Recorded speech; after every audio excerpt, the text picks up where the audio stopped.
Julia, did you end up getting that city barbecue you wanted when you left here last week?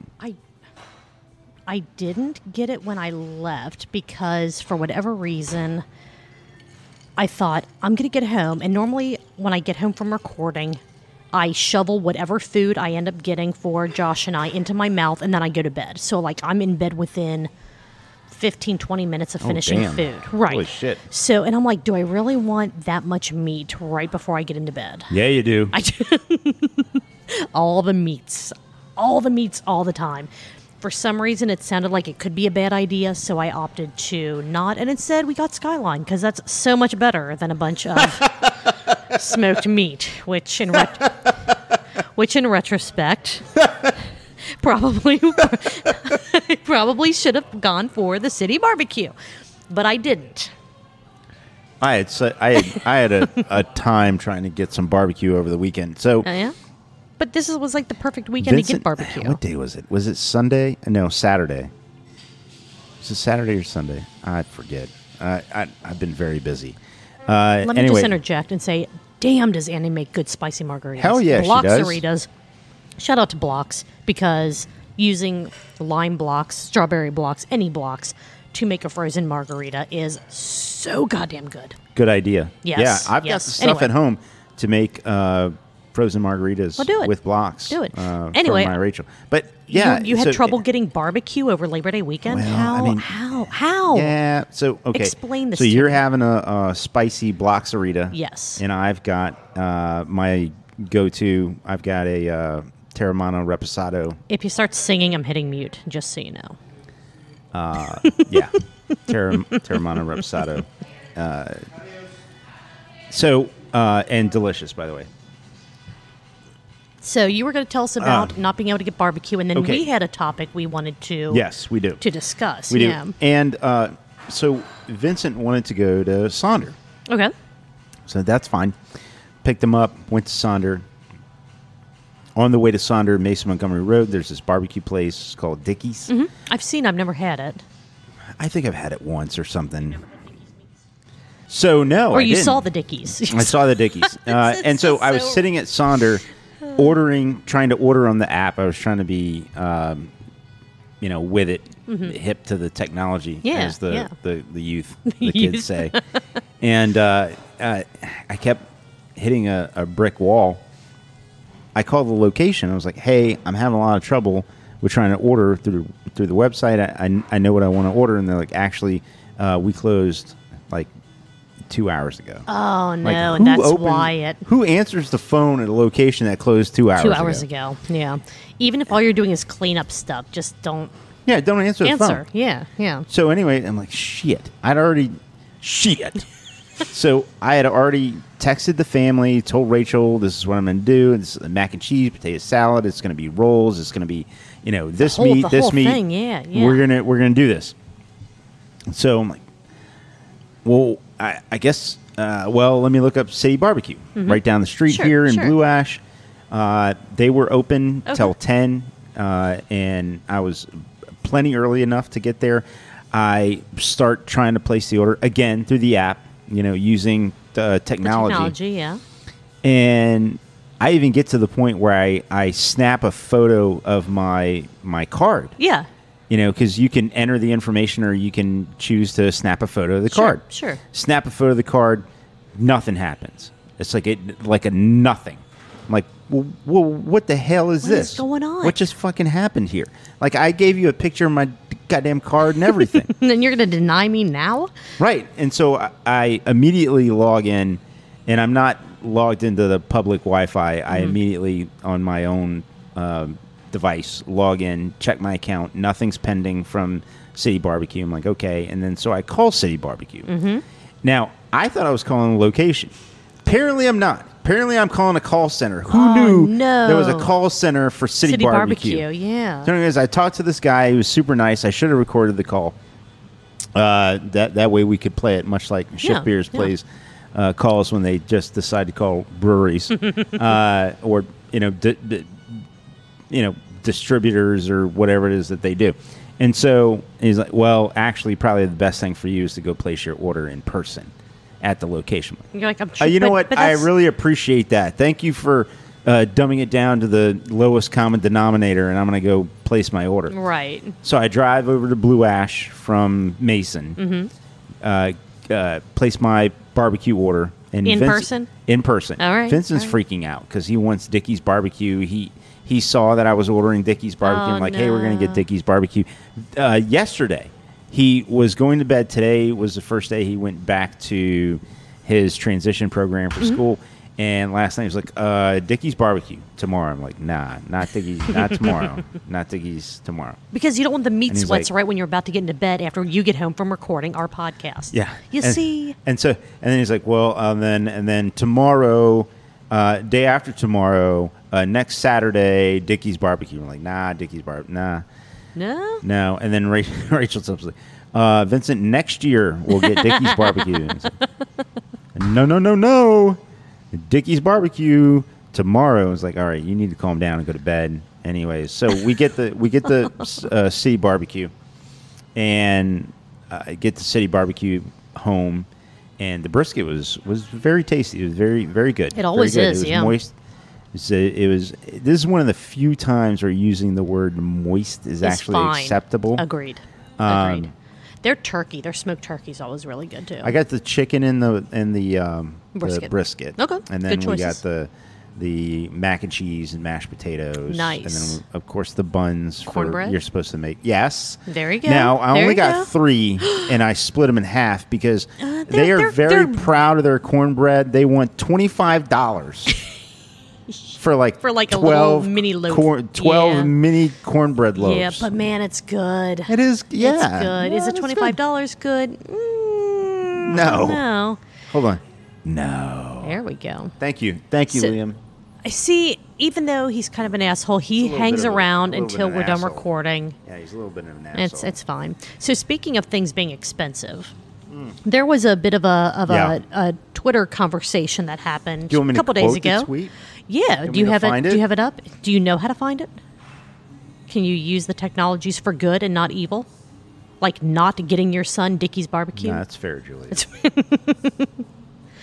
This was a conversation as Marco and I are drinking our amazing $6 margaritas for Margarita Tuesday. I don't think mine is made with blocks, but Tuesdays are a $6 margarita day. I think the BLOX-aritas are different because blocks are... The blocks are the standard price. Yeah. Which still freaking amazing, freaking delicious. Okay, hold on a second. Come up here on a Tuesday. I found it, but then I see a gnarly gnome. Oh, there's another response. Okay, no, this is something else. All right, so let me. So the original tweet, yes. Back to the tweet. Okay, so the person we know from a podcast. Okay. And we know a couple of those people. I may or may not work for the same company. This person. Hey, you know what? It's a place I don't work for either. So there we go. Yeah, there you go. There you go. There you go. You never know. So what was this tweet about? So this tweet goes, I've noticed draft beer prices going up. I'm curious, how much is too much for a 16-ounce beer? Where do you draw the line for a standard beer? Not talking barrel aged, heavily fruited, or hopped, etc. Hashtag craft beer, hashtag beer. There we go. I feel like it's somewhat of a loaded question. So I'm assuming when he says a standard beer, nothing overly fruited, barrel aged, blah, blah, blah, blah, something that you would get in a 16-ounce pour.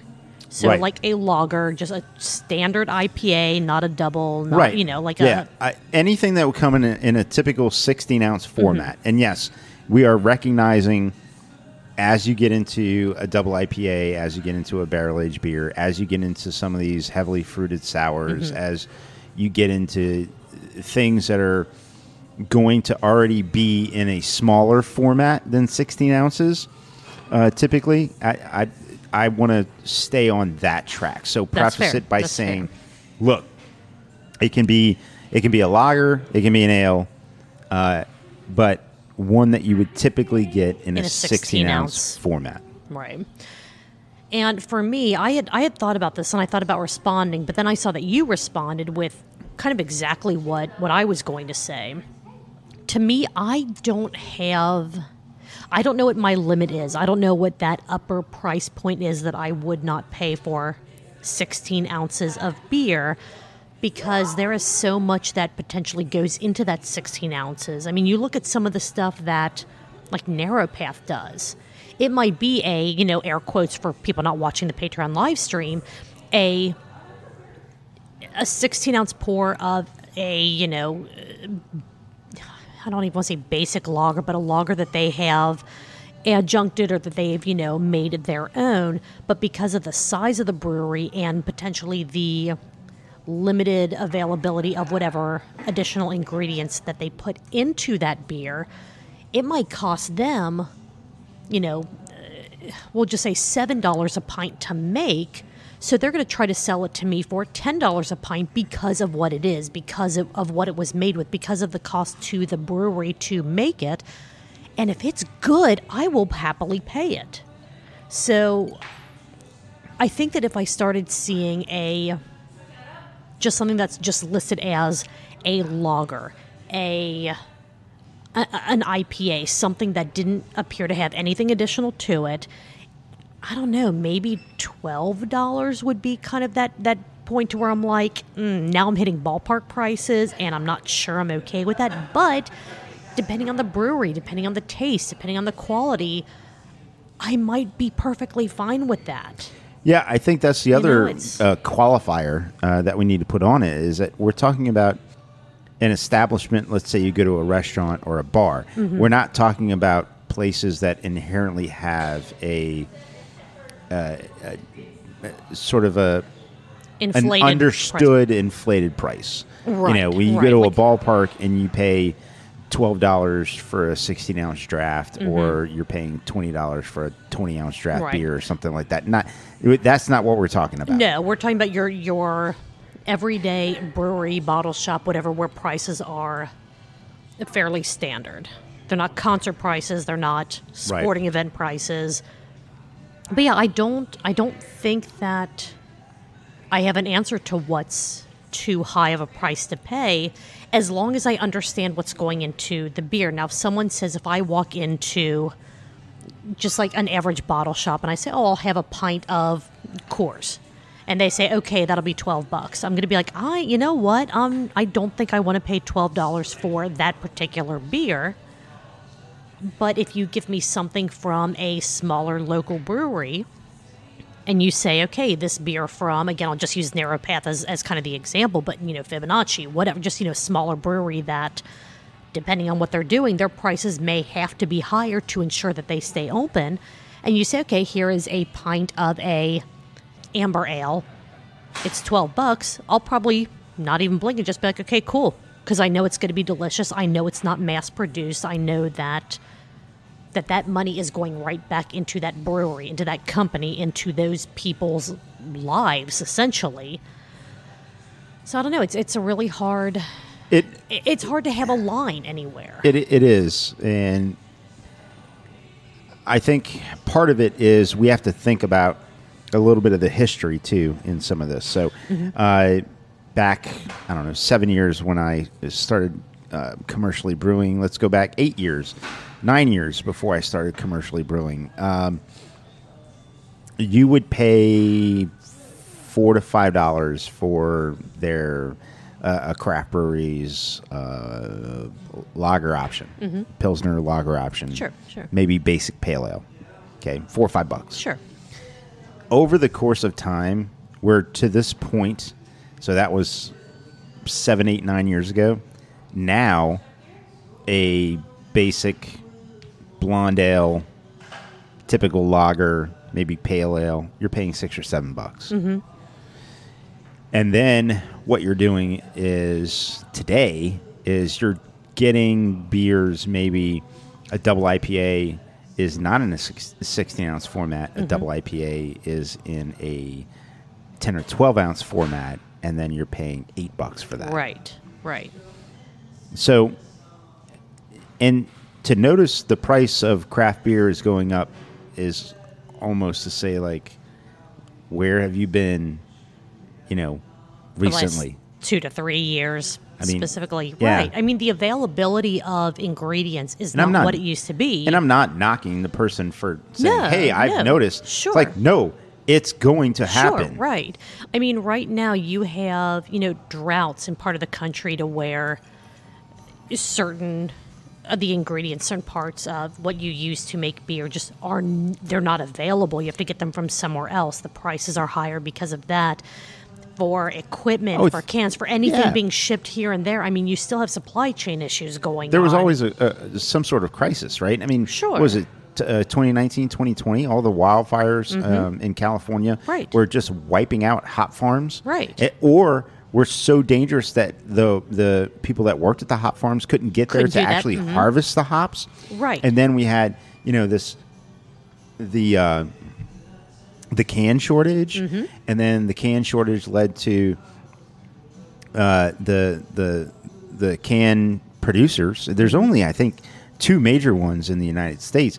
These can producers now putting ridiculously high minimum orders. Right. I think you need to order 5 semis of cans or something of that nature. And if you're like a huge brewery to where you're already ordering that cost, it's still going to be a higher cost, but it's going to be negligible to what you're selling. But if you're a smaller company, a smaller brewery, all of a sudden that hits you to where you're like, if we want to keep canning our product, it's costing us 2, 3, 4, 5, however many times more than it used to. And I know that a lot of these local breweries have even mentioned it in social media posts. They try to do absolutely everything they can to not put that cost onto the consumer. They try not to raise the price of their beers, but at some point they either have to raise the price of their average pint, regardless of if it's a, again, using the air quotes, basic beer, just a lager, pilsner, whatever, or something that is, already a higher price point beer like a barrel aged, double, triple, whatever. I mean, eventually it's either the prices go up or the brewery shuts down. And I would much rather, especially for somewhere local, I would much rather pay a premium for a 16 ounce of one of their like kind of core. I hate using the word basic beer, but I mean, I think everyone kind of knows what we're saying when we say that. I would rather pay a premium for that and keep these places open than say, oh, $7 a pint is my max. And if a local brewery that I love goes above that, well, I'm just not going there anymore. I'm going to go for something mass produced that I can get much cheaper. I'm not going to do that. I refuse to do that. Well, I think part of it also, and you're absolutely right, I think part of it also comes to us understanding as craft beer drinkers that we already understand we're going to pay a premium. Sure. The question is, how much more than what we were used to paying 3 years ago, 4 years, or 5 years ago are we willing to accept today? And I don't know. I think everyone's trying to do their best to navigate with the model that they have, right? Sure, sure. Nobody's doing locally the model of, like, let's say, every pour is $10, but it doesn't matter if it's a blonde ale, a light lager, or if it's a barrel aged stout. Every pour is $10. Where back 7, 8, 9 years ago, you would walk into a brewery and every beer was $5. Right. It's not that way, and if it was that way, then that would be a way of a bar, a brewery being able to say, okay, I can afford to offer you this 10% adjuncted stout in a format for $10 because I'm going ahead and making an extra buck off this blonde ale over here, or $2 or whatever it is. Yeah. I don't think that's a great model necessarily because I don't think it's paying enough respect to the process and the what really goes into Sure, what may make something of a higher grist bill, of reflective of more work or something of that nature. Right. Part of the reason why lager is priced, a lager meaning a pilsner, let's say, is priced the way it is because the grist bill is extremely simple. the hop bill is extremely minimal. And so you have, from an ingredient standpoint, something that really isn't necessarily at all very costly in perspective to pale ale, double IPA, triple IPA, adjuncted stout. Mm-hmm. But what it does do is it takes up twice as long or more in the fermenter. It's that much longer that you cannot use that fermenter to make something else. Right.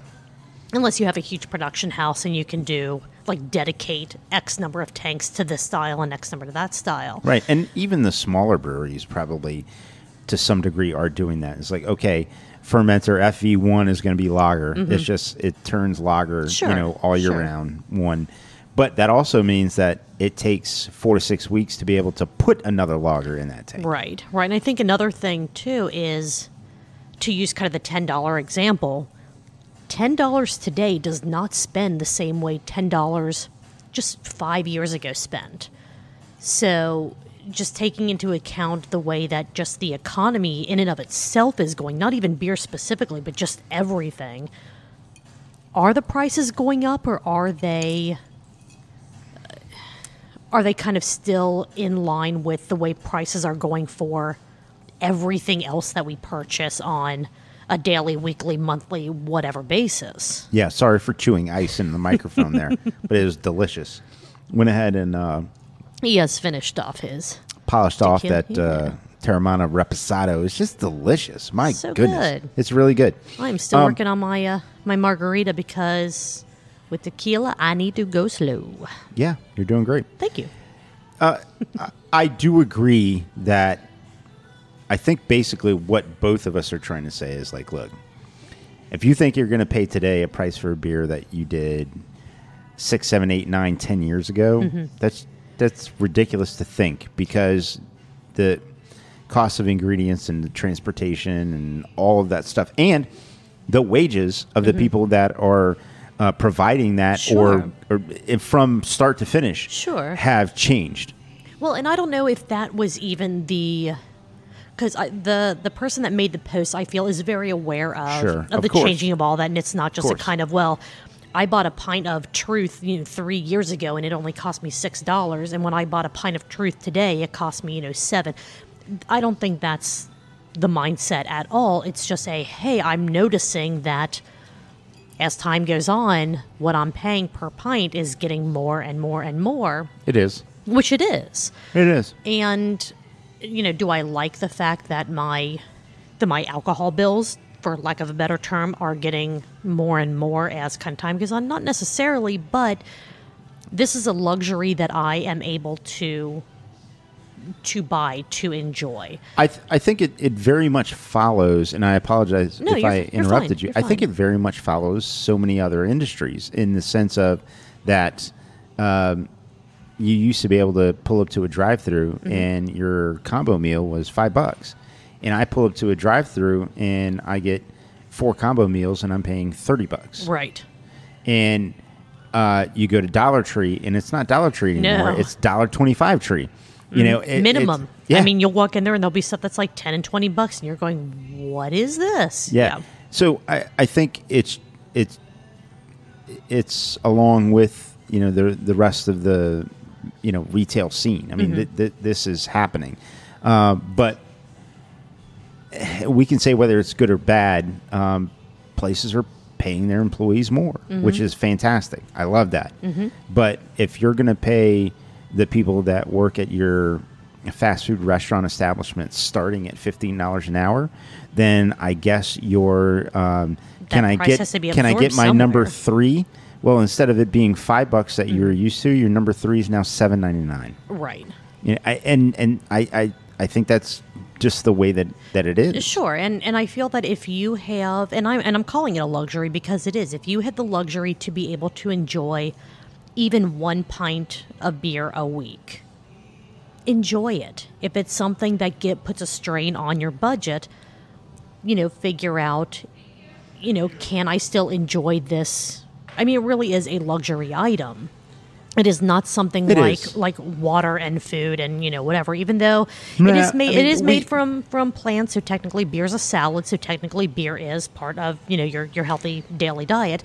But it's something that if the price point or the way that the price is going bothers you, you can either choose to not purchase it or try to find a way to rebudget whatever you're spending in other areas. If it is something that you want, this is important to me. It's important to me to go to these establishments, to support them, to drink, their beverages, whatever the case may be. Right. But I guess to kind of try to tie back to the original tweet, me personally, I don't have any kind of set number that is too high for me for a pint of beer. It all depends on the beer, on where I am, on what's going on what I'm able to spend this week versus next week versus, whatever. Do I like the rising costs? No. Do I understand them? Absolutely. And am I going to stop buying beer? Absolutely not. No. Yeah. Hey, Liam, you want to? Yeah, asshole. Did he just ignore us? No. Oh, Liam. He snuck up behind you. I didn't even Thanks, see Liam. him. Jack off. So, anyways, so I agree. And by the way, I want to go ahead and make this disclaimer: nobody should reach out to Truth Beer Pod for financial advice.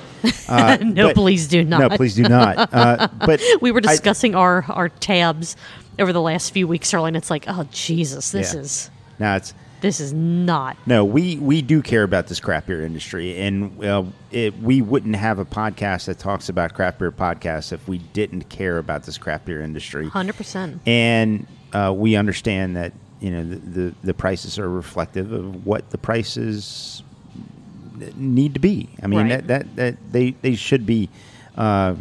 Well, and they need to be at a place to where these breweries, these companies are turning a profit so that they can reinvest and do more. They can't just Yeah. be Look, profit's not a dirty even. word. No, it's not. It should not be. I mean, if a company, if they're just making ends meet, if they're able to pay their bills and they are just dead even month after month after month, that business can never grow, can never do more than what they're currently doing. So they either have to cut costs somehow by not making some of the beers that they make or by getting rid of people, something like that. Yeah. Or the costs to the consumer have to go up so that they continue to do what they love doing.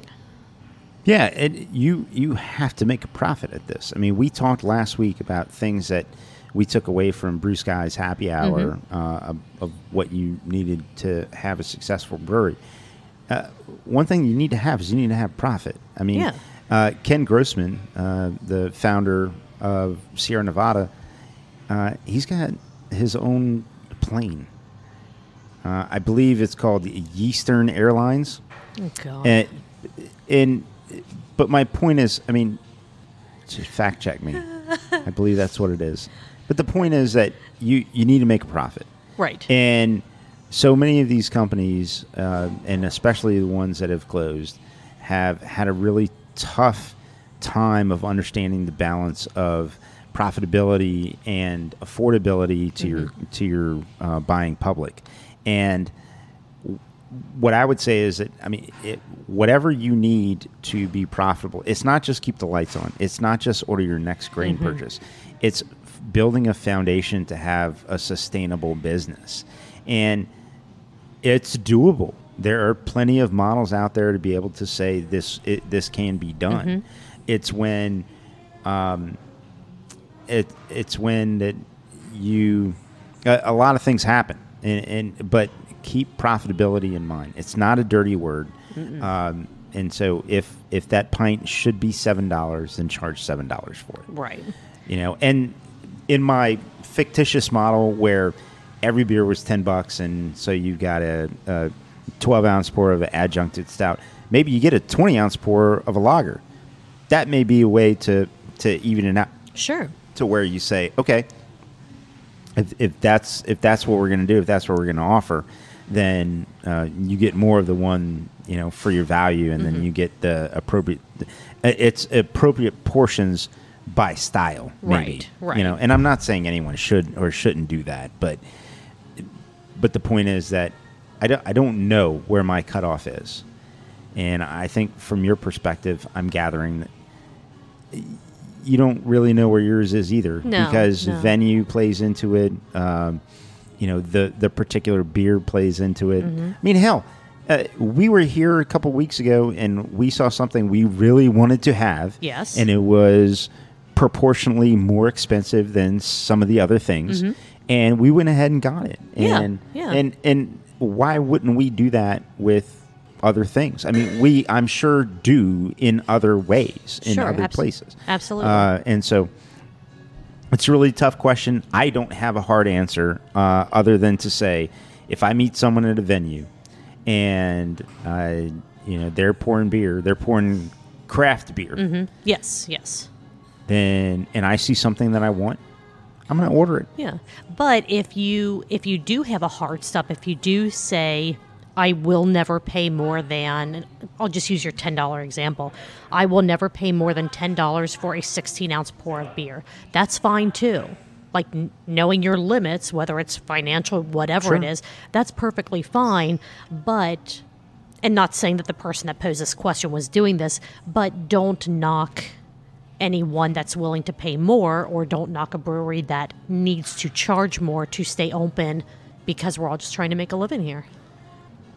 It's really tough too when you say, well, there's other less expensive options out there for you. I mean, it's true. You don't if you show up to a craft brewery and you expect to pay $3 for 12 ounces anything. or 16 ounces of beer, you didn't know what you were getting into. Right. It's just like walking into the Coach store. It's like, hey, you know what?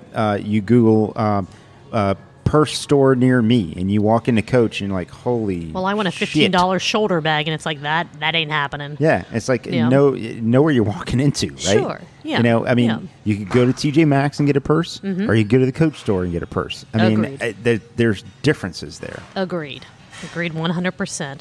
Well, that was a fun discussion on this, and again, it could last all night long. There's no right or wrong answer. If you have a limit, that's awesome. If you don't have a limit, that's awesome too. And think about not donating, but think about supporting Truth Beer and Pod. If you have no limit that you pay for a beer, support us. Yeah, you can do that at truthbeerpod.com. There's a blue support us link. If you just want to support us non-monetarily, you are more than welcome to do that as well. We are at Truth Beer Pod on all your favorite social media platforms, and you can support us at Fretboard Brewing live on Monday, September the 12th, 7:30 p.m. when we do our first live show from Fretboard. That'll be which exciting. Is going to be pretty awesome. But yeah, other than that, buy the beers you want to buy. If you, for whatever reason, can't justify the price of a beer that you want to buy, get a cheaper option. But always enjoy your beer and always tip your bartender. That's right. Have a great one, guys.